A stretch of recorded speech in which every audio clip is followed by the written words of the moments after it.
Hey everyone. I am so glad to be here today. I am one of the King County Recovery Conversation podcast hosts, and I'm in our virtual world today with two other of our amazing KCRC podcast hosts, Christopher Archiopoli and Carolyn Presnell. And I'm sorry, Christopher, I know I just butchered your name. It's okay. We've come together today to have a conversation about gratitude, and I would be remiss if I didn't start off the episode with some gratitude of my own for the dream team I get to work with today here in the studio that is virtual with Nate and all of the production help of Orbit Audio, all of our KCRC podcast hosts, which include the two I am delighted to be having a conversation with today, and Elise Bryson and Brad Finegood. So thank you. Thank you everyone who listens and everyone behind the scenes, Blair, who helps bring the podcast out into the world every 2 weeks. So Christopher and Carolyn, I would just love to start having a discussion around gratitude and recovery and maybe what that looked earlier on and how it looks for you today. I know that we're in November and it is Gratitude Month, but I practice gratitude on the daily, so it's always Gratitude Month for me. What about you? Carolyn, you go first. You're okay. I'll shoot it first. I think about, it's in answer to your question is that gratitude, I think, has changed. What I'm grateful for has evolved over time. I am a woman that is formerly incarcerated and in recovery from substance use, and last month I was fortunate enough to celebrate 10 years sober, and so I'm feeling really grateful for that. Plenty of people have heard me say it. No one is more surprised about them than me. As if you look at the history of my life and the impacts, I had some really simple things. Folks used to say it in the rooms. I don't hear it as much anymore, but this idea is that I'm grateful that I didn't just get what I wanted when I got here, because I would have undersold myself. I didn't have the capacity to dream or imagine life really outside of survival. I think really is that, like, if I can just get some little job that I can show up at and have enough money to pay my rents and have a vehicle to get to and from, and have my people not be so mad at me, there'll be some success. I can call that a level of success. And I've been wildly overpaid, I think, in light of what the investment has been. I feel like sometimes that it requires so much less effort than I had anticipated in being able to really manifest, life beyond my dreams.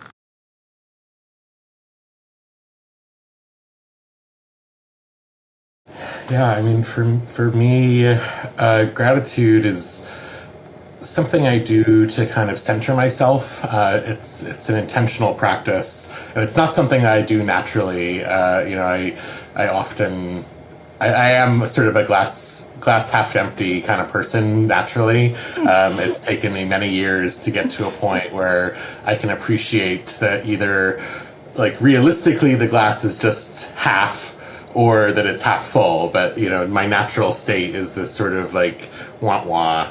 And I think in some ways, my substance use and my recovery is really what helped me to shift that perspective, where, now I can look around and I can appreciate the small things. Earlier this year, and well, in 2020 this started, and I did it again this year. But during COVID, when we were all locked down and we weren't around each other, one of the things that I started doing with a friend of mine was sending pictures. He was, his immune system was compromised. He really wasn't able to leave the house. Even when the rest of us were still sort of like cautiously leaving with masks, he couldn't leave at all. And so I started sending him like 2 to 3 photos a day of just whatever like was beautiful in my world. And that was helpful for me as well to be, to feel gratitude for what I was seeing, because we walk through our days every day, and I think we sometimes, I definitely take things for granted, like walking my dog through the park, just how beautiful the park is. Like I see the same trees every day, but, I forget to appreciate how beautiful those trees are. So I started sending him a few photos, and, as COVID waned, that practice waned. And earlier this year, I was finding that I was being really negative with the political situation that was happening. And, I was really letting it impact my mood. And, a couple of people that I care about kind of expressed their concern for where I was at. And it made me pick that practice back up of, let's take some photos again. Let's keep looking at the world. Let's keep remembering. And so I did that for a few months just to kind of remind myself. And I still think about it, but at a certain point too, when something becomes work, I stop doing it. When it goes out of gratitude and into work, then I have to, think like, okay, why am I still doing this? Am I still getting something out of this? And so it'll probably be something I come back to every once in a while, because it is nice to kind of recenter me. Yeah, I love that. And you said something that made my son shared this with me in the last year or so. There were 2 things. One is that you see more flowers walking than you do driving. And so, like this reminder to slow down. And then the other one is how I'm feeling is not an indicator of how I'm doing. And I think that that's a really important piece too. I was in the office with a couple of my coworkers just prior to this meeting, and we were thinking about, we have the last cohort of the year that's coming through WELD to, get involved in job training and kind of life skills programming. And we've got a lot of folks who are coming out of the work release. And we were thinking about, folks who have been down for a while, they've been in institutions, largely away from, family and community, in any meaningful way, and in intimate ways. And there's life looks always really different. Letters in the institution sound different than conversations when you get home. There's a buffer that lives in that. And so, you've got folks who are in work release, and they're here in November and December. And, we're moving through the holidays, and it, so often we think about there's much revelry to be had, the joyousness. But I know that I was a person that, like, when I first came home from the institution, I would see people on social media, and they would be showing Christmas pictures of their baby from the time they were a baby until they were in their 20s, or, kind of family systems stuff around the holidays. And I felt like a thief. I had robbed my family of the ability to have any of that, because I hadn't made those kinds of connections. I didn't have a photo history of my life. It's short of mugshots. Like, I had mugshots around Thanksgiving or Christmas, but I didn't have any of that family stuff going on. And really thinking about, the tender spot that folks are in when they have not yet, they've left the old thing, but they have not quite found the new thing. And so it's like living in that liminal space. And what does it mean? It's like, I experience a tremendous amount of privilege because joy is my constant companion. And of course, like, we find ourselves in the place that we stand today, like, it looks effortless, but, no one knows really, except for the individual, the tremendous amount of work that it took to get to a place where joy, as homeostasis.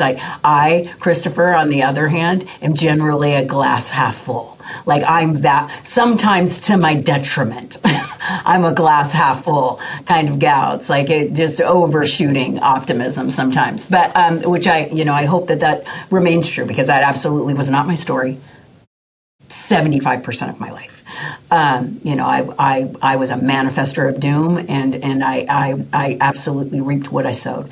And so, just thinking about what gratitude looks like has been, us thinking about what does it mean to really sit beside people. It's that, and I don't want to diminish my joy. I don't mean that in any capacity, but being really mindful about the ways that I share it. Because, over exuberant enthusiasm for the privilege and peace that I experience feels like a weapon when you don't have it. An assault, it can feel like an assault. And so, kind of lofty thinking, but I love the idea of gratitude lists. We do them in our community. Heather was talking about it. Like I'm a grateful all year kind of person. I have a guy that I've been doing gratitude lists with. We did it every day for a long time, but it's maybe once a month now, a couple times a month. I've never met him. In the beginning of COVID, I had gone to an online meeting in California in 2020, Jason, and I had always wanted to be a gratitude list person. I'm good for about maybe 2 or 3 months. And then, they wane, and then that's it. And it's like, I just really wanted to be it's like journaling. It's like I wanted to be a journaler all my life. Once it turns into work, I can't do it anymore. And I tell you what, I have had a gratitude list going with that guy since 2020. We're going on 6 years. And this, and I don't have any other connection, but talking about silver linings, it's like I can be mad that there's dishes in the sink, but for that to be possible, I have to have a home. And children to put them there. And so, this idea about looking at like the woes of the world and in my life, and what are the things about that thing that are precious to me, and being able to, find some light in the shade. Well, Heather, what are some of your practices? I feel like you started this conversation, but you haven't added your. Oh, I'm your coming goal. right now. Okay, as you can see, for those who are watching the video, Heather, I am a glass full kind of a girl. I'm going to take a sip so I can. Now I look like the negative one in the group. Talk for a minute. Well, I have my moments, and this year has been a deep challenge to my equanimity and serenity and that regular, joy hit. And so I think what has happened for me is I've had to be really intentional and conscious and make sure that I do my practices, especially when I find myself in a place of just funk, and sometimes the things I'm saying in my head are not fit for public consumption on a podcast series. So, which reminds me too, when I got into recovery this last time, 31 years ago, 31 and a half yesterday, actually, it was my half year. Thank you. I was so grateful I made it back and didn't die, but I was so pissed off at the same time. And, I just remember sitting in meetings and being new again and having walked away from my life as I knew it and gone 2 states away. And I was sitting in a meeting and there were a whole bunch of people that were identifying as, I'm a grateful, person in recovery. And I was just like, gag me with a spoon. I am not grateful in this moment. And it took a minute. And earlier, like in my earlier forays into recovery, I was not grateful that using substances and having fun and feeling like I fit in with people was no longer working for me, and that what once was fantastic no longer, looked like that. I was angry, and it took a long time. But this time through, 31 and a half years ago, I think I reached that place kind of like when we hear about animals that have ended up in a shelter and then they get adopted out and they're just so grateful, to have a home, and they're just that unconditionally loving creature, like my dog Jack, who is a rescue dog. I kind of felt like that, after I got through that first part.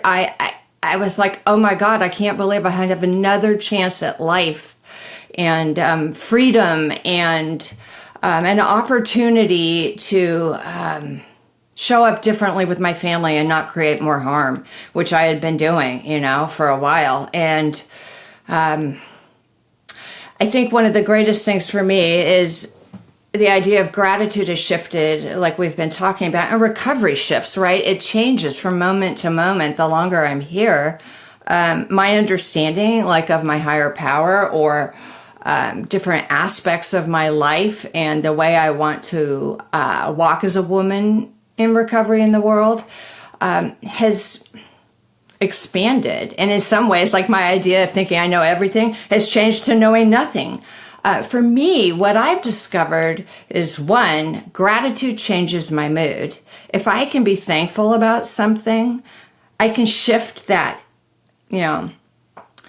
funk I'm in without anybody else being there. I mean, a meeting is great, and talking with someone else in recovery or someone who's part of my community is always helpful. But if I can think of something like today, I am supremely grateful it's not dumping and blowing wind like it was yesterday, and I can see blue sky, and I know that for the first time in a few days, my dog and I can get outside and get some fresh air and go for a walk later today. I'm really grateful about that. What I've discovered, though, is gratitude is a verb, even though it's a noun. Giving thanks takes action. And so I have cultivated a whole way of being for myself, where I express gratitude through acts of kindness, some of which are known, some of which are not, some of which are to the people that I'm grateful for or not. Like, for example, during COVID lockdown, same time you guys were talking about, my daughter and I ended up in a home. I had sold my previous house and made 9 offers on things, and we landed in a home at the last minute, the last day you could go in and look at something. And so it was a new neighborhood, new neighbors, new setting. And my daughter started a new school too in the middle of the pandemic.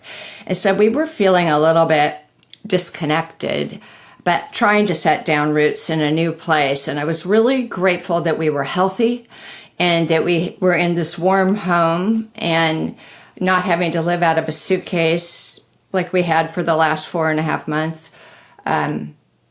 And then I started to hear somebody coughing, and they were coughing a lot. And it was that kind of coughing that's uncontrollable and you can't stop. And I was hearing it at different times during the day. And then I was hearing it in the middle of the night. And it took me a minute, but I figured out which house the coughing was coming from. And I figured out it was a man. And I got the idea. I just got sitting in my prayers one morning, I got the idea to go to the store and buy everything I could think of that someone who was that sick might need that would cheer them up and help them feel better. So I bought flowers, and I got 2 or 3 kinds of soup, and I got emergency and cough medicine and a really nice card and a bunch of treats and just different easy food to heat up and make for yourself and everything I could think of. And I took it over to his house. I wrote out the card and I just said, I hope that this helps you feel a little bit better, and just know that someone's thinking of you and caring about you today. And I did sign my name and gave my address and my phone number. But when I put everything up on the doorstep, I rang the doorbell, and just like I did when I was a kid, I ran away. So they didn't see me. And it was so much fun. I had such a great feeling of gratitude the whole time that I was in the store selecting things. And then I just noticed he wasn't coughing as much. And a week or so later, he left me a voicemail on my phone and just let me know how much it touched him to know another human being was caring about him during a really hard time. And, that really touched me. And so I've done my practice differently, and I just kind of let myself be guided in the moment. I keep cards in my glove box so I can write a note to someone, whether I give it to them or I leave it for them in a place, or sometimes I like to cook and bake, and so I like to feed people. So I'll do that. Or yesterday, And the day before this week, I've been expressing gratitude to my mom. And the way that that's looked like, well, it's kind of ongoing. I'm her caregiver. My mom's in her 90s and she's in California. And she got some notices from the California Franchise Tax Board and the IRS saying she owes more money. And I spent 2.5 hours on hold with the California Franchise Tax Board to get on the phone with them and talk to them about it and advocate for her. And then yesterday, I spent 3 hours on the phone with 2 different IRS agents and waiting on hold with my mom to try and help advocate for her there. And, that's what gratitude can look like for me today. It can be anything I want to do where I'm coming from that place in my heart of feeling full and blessed and like I want to share that out in the world. And what I love and what I've discovered is the more that I do that, the more I have to be grateful for. Have you guys noticed that? Mm-hmm. Yeah, absolutely. Yeah, I mean, I think one of the greatest gifts of recovery is really the ability to do things like that for people. Like when I was in my addiction, like it was all about survival. It was all about, what am I going to do to keep myself going today? So it wasn't really, there was not really a lot of, and it's not because I was selfish or like uncaring, just, when you're in that sort of like fight or flight mode, where everything is heightened, you don't have time to look outside yourself. And, I have a really beautiful life. Despite what I said earlier about, being the glass half empty person, I look around every day and I'm grateful. I'm, in a house that I own and I have a partner I'm engaged to and I have a dog and I have friends and I have a job and I'm in school. And, these are all things that I couldn't have done, before. But beyond that, I am grateful because I can help other people. Like I work in a job where, I'm doing good work, helping the community and helping people who really need it. I'm able to facilitate support groups and do coaching and, hold the door for somebody, like that, even that, something small like that. I used to do hair for a really long time, and there's a guy named David Wagner who wrote a book called How to Be a Daymaker, and it's a very popular concept in the beauty world, especially within Aveda, and it's a really simple concept of how do you make somebody's day, and it's really through simple acts of kindness. And I saw him speak probably like 15 years ago at this point. And he was, he spoke at our company event. And so it was a bunch of, intoxicated hairdressers, listening to this man speak. And, he was talking about this concept of how to be a daymaker. And, he put a question to the audience, which, maybe wasn't a great plan with a bunch of intoxicated hairdressers. But, there was one person off in the corner that was screaming, David, let them merge. And he's like, what are you talking about?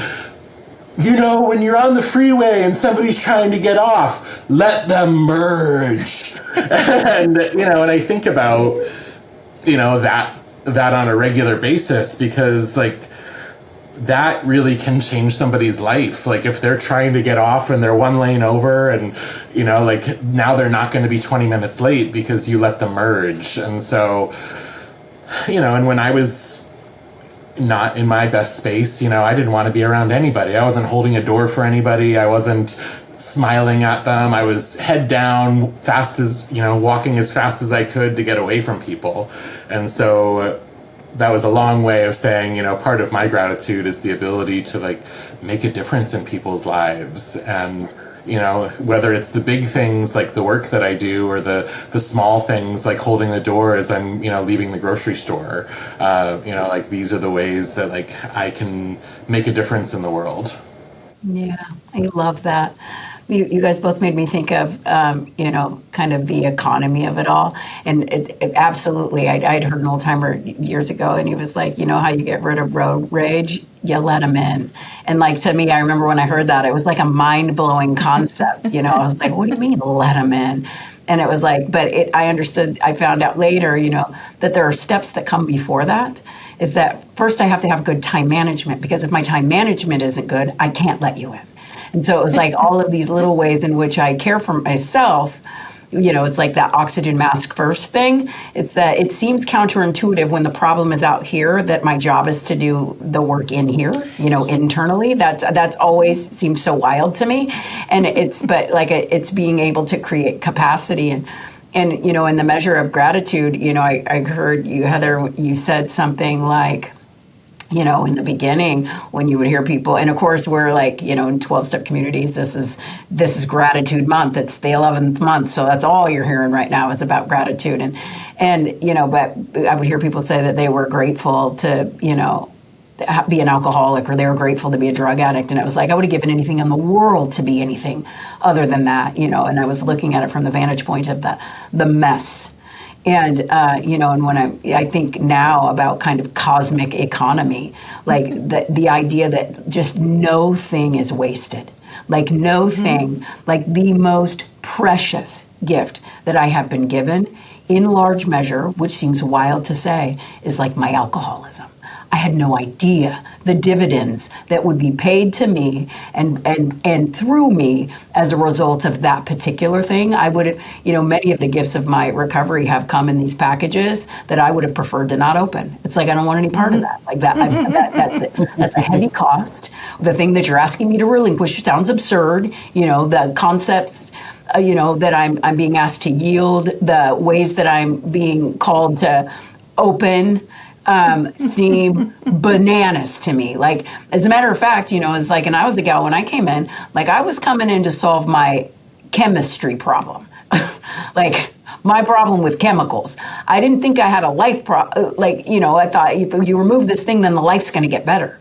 And, not really understanding kind of the symptomatic nature that like I was treating the malady, through addiction. It was that like that thing. And I heard this morning somebody was talking about, oh God, what was it? It just stunned me. The idea was something about,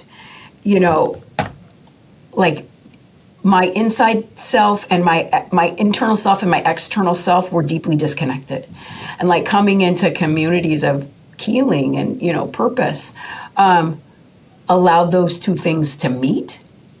It was that like I never wanted anybody to see my insides. Like I just couldn't. And, and so often my conduct externally was not a reflection of the way that I felt. It looked like it had disregard for community and for family. It absolutely looked like an absence of self-care, all of those things, and being able to kind of reconcile that stuff.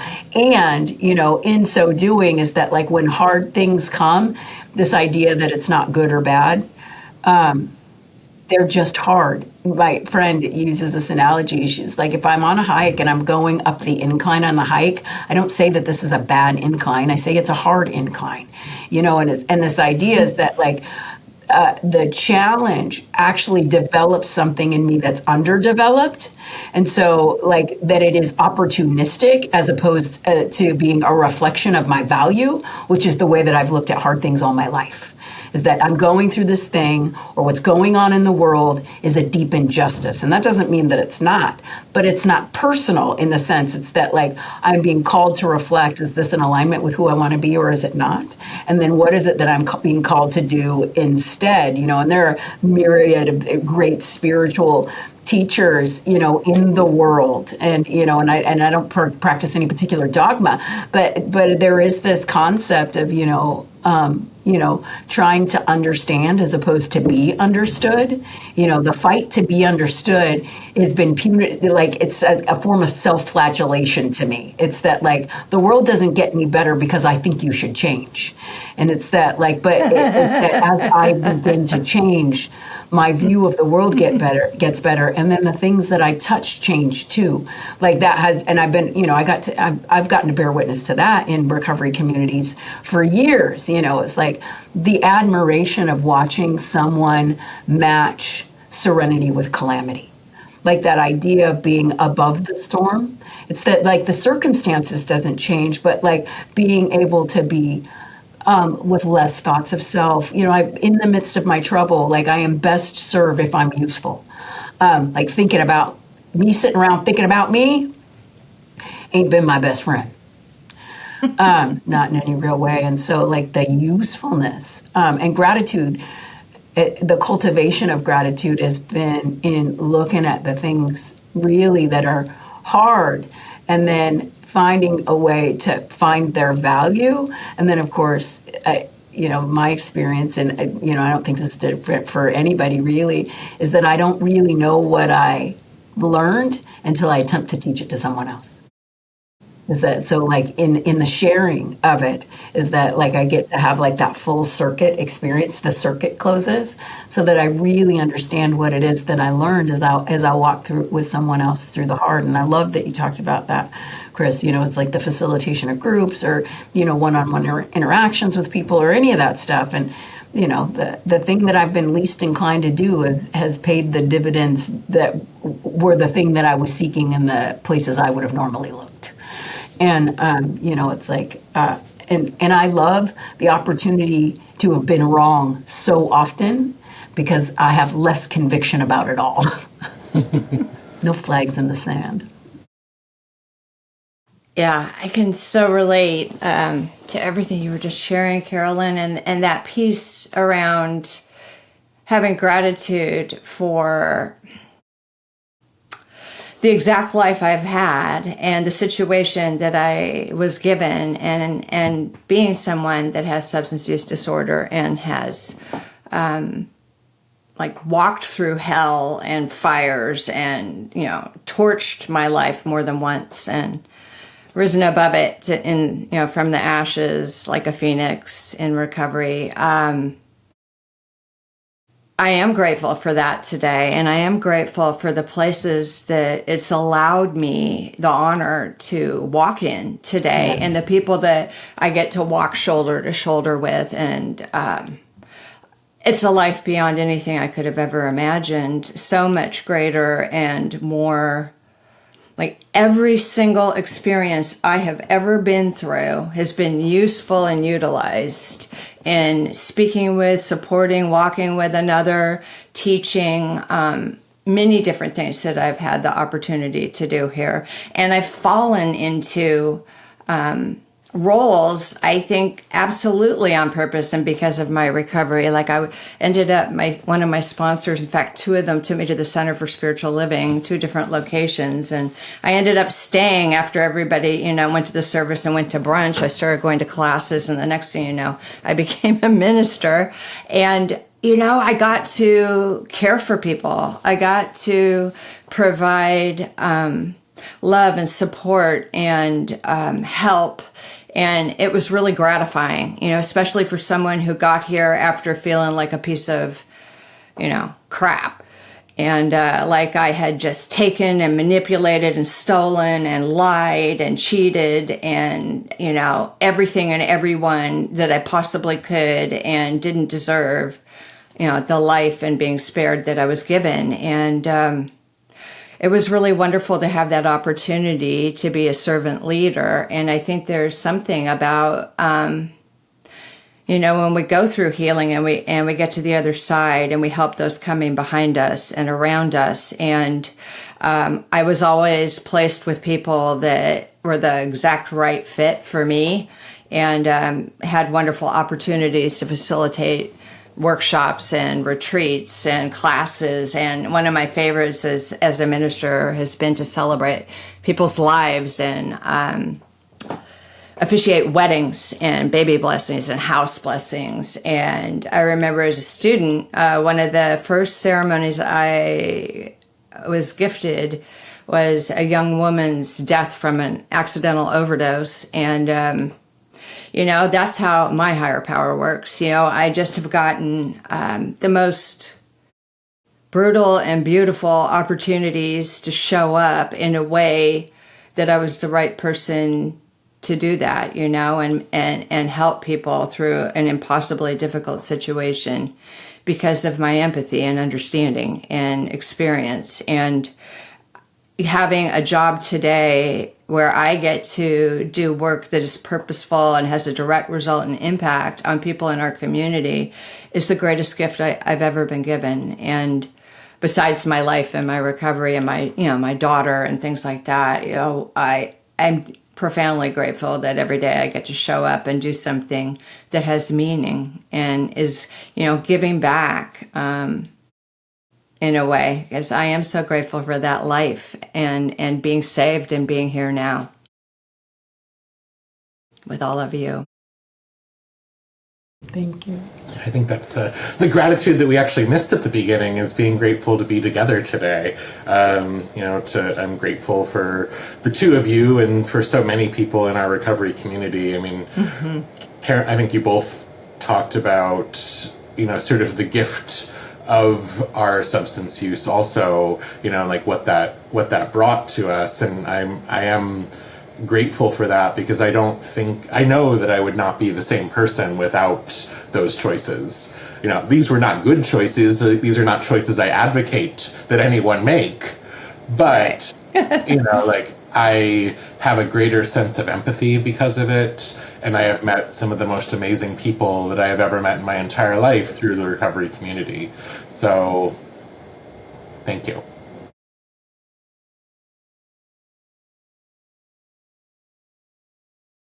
What's going on, Heather? What's going on with gratitude on the front lines? Thank you, Carolyn.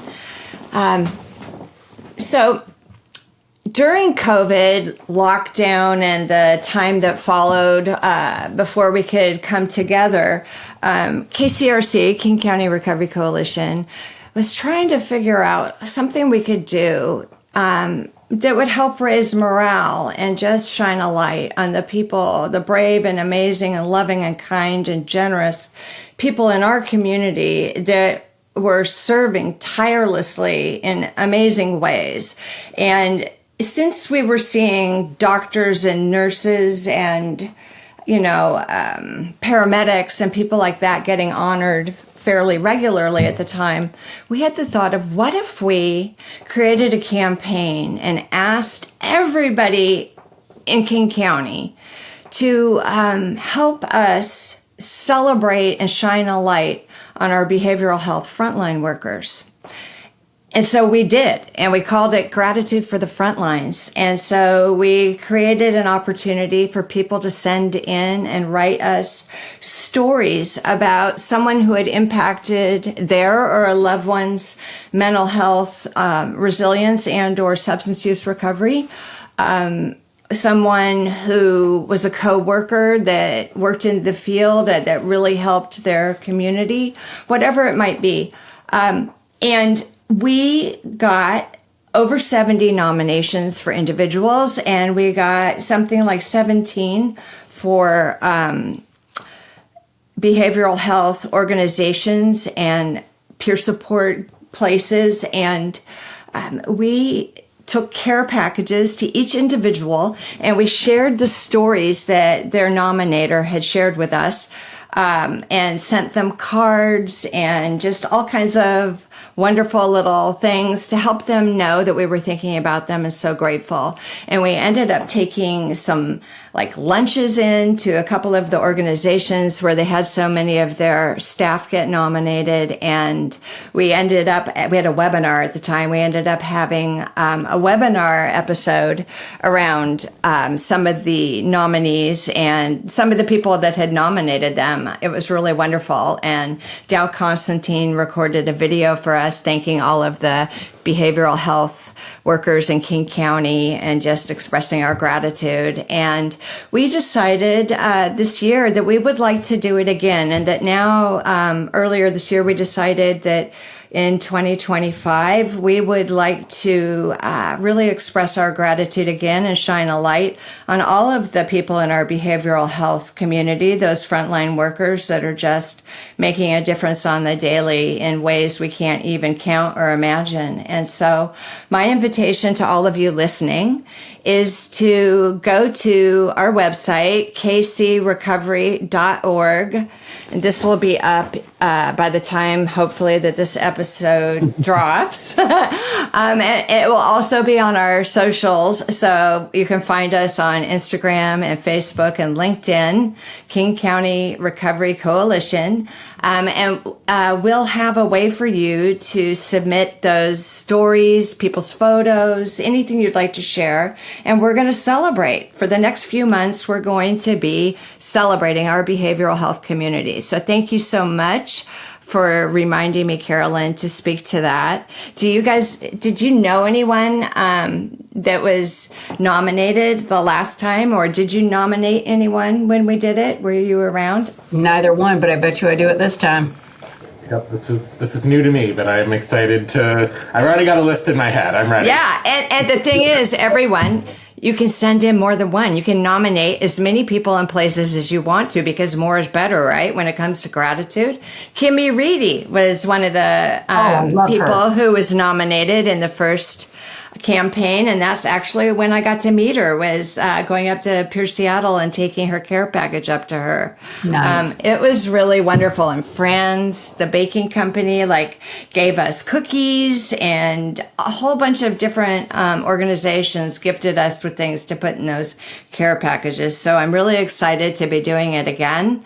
And I just invite everyone to help us spread as much love and gratitude and recognition, and just raise our workforce's spirits at a time when it's needed. You said you had 74 last time?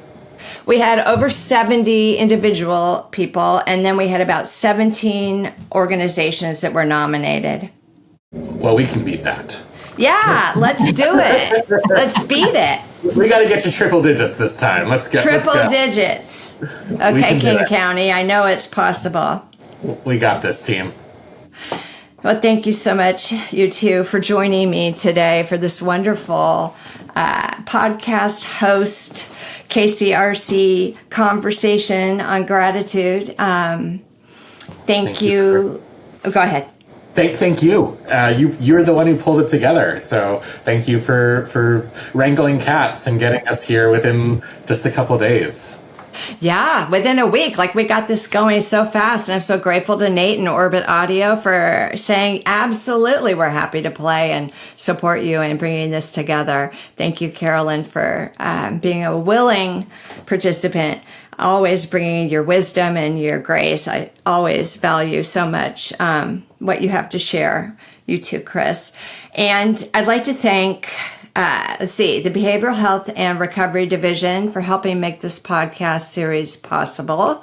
And until next time, until we meet again, be well.